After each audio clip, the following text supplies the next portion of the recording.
The first thing that comes to mind when seeing this video is that, holy smokes, the old administration is a lot different than this one. My God almighty, I've been doing this 50 years. It's hell turning 40 years old, anyway. Out with the old, in with the new, as this administration definitely is changing things up a lot with the way that we live our lives, as Donald Trump is now proposing some very big radical changes. As in this particular video, I specifically wanted to talk about how a lot of key cabinet members are actually implementing some very interesting agendas.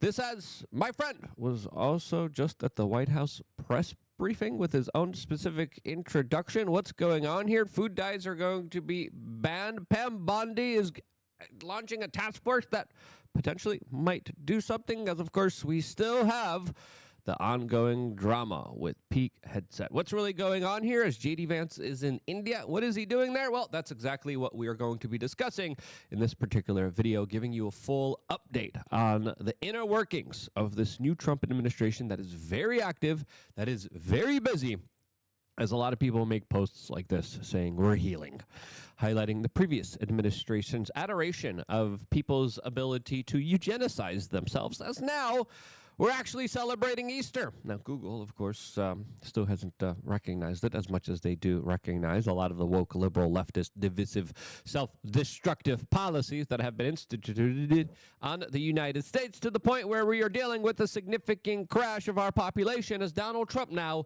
is mulling over essentially putting in a policy that has been put in place in places like Hungary and Poland, where the government will actually pay people to have children.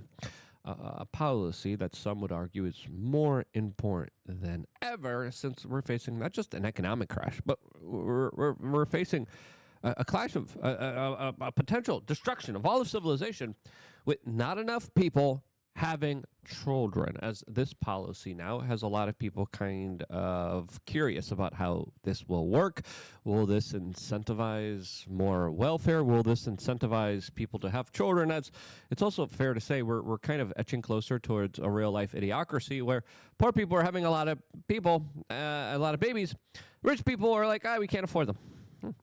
Will this policy actually make a shift, make a difference here? Well, I think in culturally cohesive places like Poland and Hungary, it makes a little bit more sense than here in the United States. But overall, I think we need to address this problem, as China is also launching very similar initiatives in order to grow their population, as clearly we cannot just import the population to the United States like the previous administration was, since it leads to some serious problems, as Donald Trump is dealing with a massive flow of people that have entered the country illegally without even being interviewed, without even being documented, as now we are getting reports that the United States government has officially revoked the U.S. visa to the Colombian president because the Colombian president a couple of weeks ago refused a flight filled with Colombian citizens that left his country and entered the United States illegally, and told the United States that they could not land and receive their fellow citizens back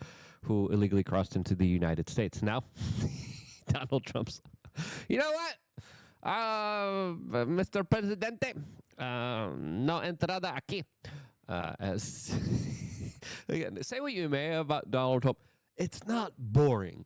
It's not boring to see the information and the craziness and the insanity that's unfolding right now inside of the White House. As the latest information we're getting is that our HHS head, RFK Jr., is soon set to announce the end of synthetic food dyes in our food supply, as there are a number of preliminary studies out there highlighting, there's a risk here. Why are we associating and putting dyes in our food and having all these risks? And some studies highlight a lot of health complications and a lot of very serious illnesses and problems with our health, because we want food to be colorful. As of course, major food companies don't do this in other countries. They do this here in the United States, where our FDA has been hijacked by industries that are now slowly and surely being fired, as we also got a lot of reports of the business kind of insiders within these regulatory agencies being purged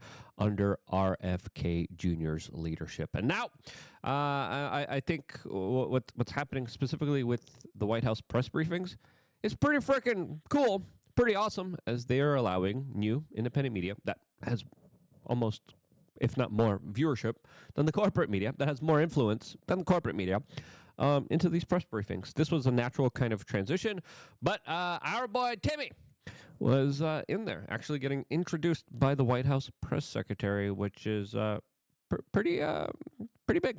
Let's get to it. We have an individual in our new media seat today. His name is Tim Pool. He's a political commentator and a media entrepreneur with millions of followers, a very big platform. Currently hosts Timcast IRL, a daily news and discussions show. And and you know, whoever thought we would reach a point and day where people get to actually be a part of this new media landscape that this administration is actually open to. As listen, some of the things that they've been doing, I've disagreed with. We got some important things to talk about with Pam Bondi in a little bit. I'll tell you guys my criticisms in a little bit. But overall, allowing new media in, making these big changes, having these tough discussions, and trying to actually look out for the American people and not celebrating eugenics operations, man, that to me, overall, even though I'll tell you the criticisms in a little bit, overall, I think this is a major step forward in the right direction. Sorry, I was looking in the front camera there. Before telling you my criticisms, I wanted to tell you about thebestpoliticalshirts.com, where we're launching some really funny, awesome t-shirts. We just released this one. That's another banger out there. The shirt that I have now reads, "I've got 99 problems, but inflation makes it 199 plus tax." A shirt that was, I think it's still relevant now with everything that we're dealing with this financial tug of war that we currently have with the U.S. Federal Reserve banking system. But if you want the shirt, you just type in 99 into the search here on thebestpoliticalshirts.com, and you can get shirts like this and that one that we probably can't show you here on this particular broadcast. Lots of shirts we can't show you. This is a way of doing your own lazy form of activism. This is a perfect way of saying, you know what, this is who I am. This is what I represent. This is my truth here. This is who I am as an individual expressing some very unique, niche, hilarious ideas in very creative, artistic ways that usually makes people laugh. I like making people laugh. I like being able to make friends, and this is the perfect opportunity to do this with thebestpoliticalshirts.com. Click the link down in the description below and start scrolling through some of the shirts that we just cannot show you here on this particular broadcast. Now here comes my kind of criticisms of this. Getting close to bombing Iran, which Donald Trump didn't, and I think he made the right move here. But still, getting close to that situation was playing with fire a little bit too much than I'm comfortable with, even though Donald Trump made the right decision here. Stuff like the Real ID, I'm not behind. Stuff like mRNA gene therapies, I'm not behind. No comparable arrests of all the sinister, big, evil players out there is another issue, as a lot of people are still waiting for a timeline, still waiting for an answer, still waiting for the documents to come out here, as we were overpromised, underdelivered on the Epstein documents that, in my opinion, were absolutely mishandled with PR stunts and not following a protocol to actually get some legitimacy and accountability from all the people out there that are still very powerful in hurting children. There's individuals that are extremely powerful, extremely rich individuals that are going out of their way to skirt justice, and they've been able to skirt it pretty successfully, and there's still numerous children being hurt and are going to continue to get hurt because this wasn't done in the proper way. Now, I would have loved for this to be done in a more constructive way, and I gave my kind of analysis on how to do that in previous videos. I won't bore you with that now, but this is going to be something that is not looking too good, since we don't have a timeline. And the last time Pam Bondi spoke about this, she said she didn't really see anything major in the Epstein documents that the FBI sent truckloads of. This is extremely disappointing, and I think the administration should have handled this in a completely different way, since, there's literally thousands of children that were hurt and thousands of children that will continue to get hurt. Now, Pam Bondi did today announce a task force that will create a force that will eradicate anti-Christian bias. This, to me, will counteract exactly what the Biden administration was doing, since they were literally saying, yeah, those Catholics, those are the extremists. We're not talking about Muhammad here, Al-Qaeda, al-Nusra, ISIS, that they were financing. The intelligence agencies were cool with that, dude. Those Catholics, though. And the previous FBI really did wage a political war against the right-wing political ideology. And Pam Bondi now is going to be launching a task force to look into all of this, which overall I think is a good move. We're excited to be here for the launch of the task force to eradicate anti-Christian bias as outlined in the President's executive order. Joining me today are members of the task force and individuals who have been impacted by the anti-Christian bias.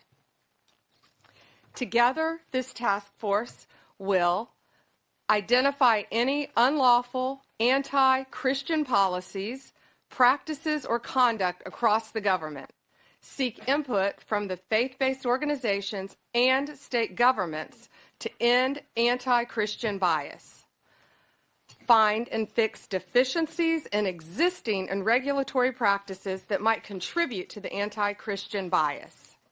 As President Trump has stated, the Biden administration engaged in an egregious pattern of targeting peaceful Christians. Yep, and activists as well here that overall, I'm going to look at the crime statistics. They're like, yeah, this is not relevant here. But of course, if you're looking for a crime with the overwhelming amount of laws on the books here, you're going to find people that violated the law. And of course, they went after them very consistently in a very kind of overhanded way. Now, my issue is, with everything that's kind of unfolding here, we are learning, even from U.S. Senator Ron Johnson, that the feds are destroying evidence here. And if they are destroying evidence here, I think it would be becoming of Pam Bondi to press charges against these individuals, to do everything in our power, along with Kash Patel and Dan Bongino, to try to stop any of the destruction of documents, to incentivize whistleblowers to come forward and to tell people exactly what in the world was going on here. There was a woman that we found out from recent disclosures that was saying, hey, the Hunter laptop Biden story is real, and she got punished for it. And she was told to shut up. She was literally gagged, and not literally, excuse me, figuratively gagged and prevented from speaking about this. That woman right there needs to be promoted. There was someone with an awful track record that was recently promoted to the head of the Washington, D.C. field office that was promoted by Kash Patel. That was one of these people that Pam Bondi now will be hopefully investigating, which raises some kind of bigger questions and concerns to what's really going on here, as Senator Ron Johnson really kind of put everything in perspective with a lot of people in the government, the criminal class, that are trying to hide and cover everything up from the American public. We have thousands of recordings versus one Zapruder film. It's not just the senator that has a record of email communications, for example. So the Dr. Morin's email, we didn't get that from the agencies. We got that from a university that email was sent to. So there's a lot of people, we gather information from all kinds of different sources, and we cross-reference, when we're asking for certain communications. If we get it from one party outside of the government and we don't get it from people within the government, that's how we have evidence that they're either covering something up or they've already tried to destroy evidence. But again, in today's electronic world, it's hard to destroy, particularly electronic evidence. But they're still doing it. But you were able to find cases of them doing it. Yeah, well, again, my guess is they are.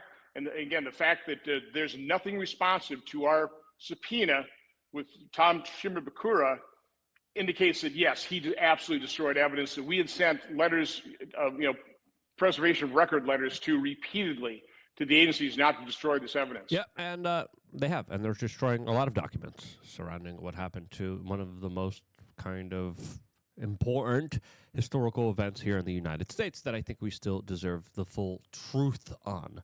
Now, unless there's a big player, and I'm not talking about a Letitia James. I mean, Letitia James, like a medium level player here. I mean, the FBI has done a good job going after low-level kind of criminals and gangsters and all that.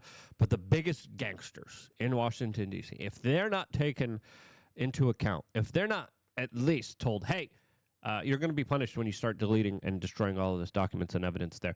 If there's not even a slap on the wrist here from all the people that have already obfuscated the Epstein files. The Epstein files, the FBI probably just sent a whole bunch of nothing to Pam Bondi. That's exactly probably what's happening right now. Everyone involved in a criminal cover-up this deserves to go to jail. Letitia James, again, I think she deserves to be punished as well. But again, medium, low-level players here. I mean, I understand you're going after organizations, criminal organizations, but in reality, there's a lot of bigger criminals out there that need to be held responsible because they are still instituted within all of the structures of government, and they manipulate it for their own personal benefit. And I think that's another reason why Marco Rubio is now shaking up the U.S. State Department that's filled with a whole bunch of CIA agents. J.D. Vance, after visiting the Pope and then Pope meeting his demise, is also today in India, talking about how there will be a very dark time if the United States and India don't expand their ties and if India doesn't buy energy from the United States. India is pretty far from the United States, as India has been a big thorn against U.S. sanctions with their support of Russia. And they are surely buying up a lot of Russian assets there. All of this is there's still a lot of drama with Pete Hegseth, as questions now remain about a potential second signal channel with his wife, and then the liberals and the leftists are like up in arms, like, oh, no, how dare he have a signal chat with his wife, and people are like, he classified information. And my response to all of this was, oh no, Pete Hegseth had a signal chat with his wife. Meanwhile, the Democrats highlighting Joe Biden, who essentially was running the country when Joe Biden was taking naps, as she, showed herself at the office, quote, prepping for the G7. The role that she played, especially pushing Biden forward, making sure he stuck around, making sure that there was no primaries, that was big. That was something that I think is worth talking about here, specifically in light of everything that's happening here. Now, personally, I believe Pete isn't handling this drama against him well, and that's why I think the corporate media and the establishment smells blood in the water. Pete has a kind of mixed record. He was hanging around the Lindsey Grahams, John McCain's in the early 2000s.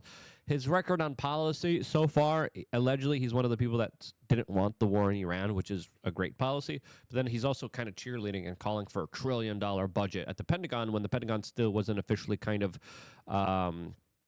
going through a Deutsche audit. And I think they need to go through a Deutsche audit in order to fix a lot of the pork, a lot of the waste, a lot of the abuse that happens within the Pentagon that still hasn't yet been addressed. Pete made an announcement at the White House lawn on Easter. I thought it was a little bit more of an emotional response. You see him kind of responding on social media as well, which again highlights, yeah, the media is onto something. The media is great, and they're full on attacking him. As we have articles like this, New York Times, Pete Hegseth, chaos prevails at the Pentagon. The defense secretary's inner circle is in disarray and distrust in growing among civil servants and senior military officials. NPR exclusive: White House is looking to replace Pete Hegseth as defense secretary. Who's their source on this? Oh, an anonymous person that didn't put their name behind this. Now, a couple people were fired that were a part of Pete Hegseth's inner circle, allegedly because they were leaking to the media. And now NPR is running with the story that a lot of people, including Pete Hegseth and the White House, are saying is just completely fabricated and made up here. As now ABC News has this article here saying Pete Hegseth lashes out at alleged Pentagon leaker, claims wants to sabotage Trump's agenda. I like reading corporate media headlines in just the most awful propagandist way that they are probably meant to be read. For me, again, this signal chat controversy isn't as big of a controversy as, Operation Fast and Furious. This is not a Iran-Contra here, okay? All right? Nothing really resulted. Nothing really happened here, except for maybe not the best of luck for security optics here, okay? But is this the CIA running crack into poor communities? No. Is this Barack Obama running machine guns to the cartels? No. That's a controversy. All right, and I wish the corporate media would clutch their and freak out for that stuff, right? I wish they did. I wish they said, oh, wow, Yeah, this is evil. This is bad. No, it's a signal. A signal. He had a signal chat. Who cares? I don't care. It's not a big issue for me, to be quite honest with you, because there's a long list of government controversies. This is the least important one. I think Pete Hegseth needs to stop showing blood in the water to these predators out there that want to undermine and destroy him. I pray for his calmness when it comes to the very complicated foreign policy endeavors that all of us are involved in. And I hope that we see what we have continued to see from Donald Trump's foreign policy wing of specifically not wanting to start new wars, but doing their best to end them and trying to create better deals for the American people. I still believe there needs to be an audit of the Pentagon immediately. I'm kind of disappointed there wasn't. I'm disappointed about the real ID. I'm disappointed in the mRNA comments. But overall, people are like, you never criticize. Of course I criticize. And then people are like, you criticize too much. I think we could have a rational voice here. I think we could be grown adults here and talk to each other, unlike clowns and just cheerleaders and these drunk stooges out there that overwhelmingly want to just push a narrative and an agenda. This is great. They're all great. They're never perfect. Shut up. No, they're not. They're all horrible. Oh, they're all like Germans. You're Riri. You've lost the plot there, buddy. All right. Get your head examined. A lot of people need their head examined. If you like these types of nuanced conversations where we talk about the good, the bad, and have a more kind of real honest perspective, as I best try to do, share this video. If you thought I was full of ish somehow, I would love to hear how. Let me know down in the comment section below. Get a shirt. Speak your mind, express yourself, and live a life that is worth living, all through thebestpoliticalshirts.com. I love you guys. Stay tuned for more, all here exclusively on youtube.com/wearechange.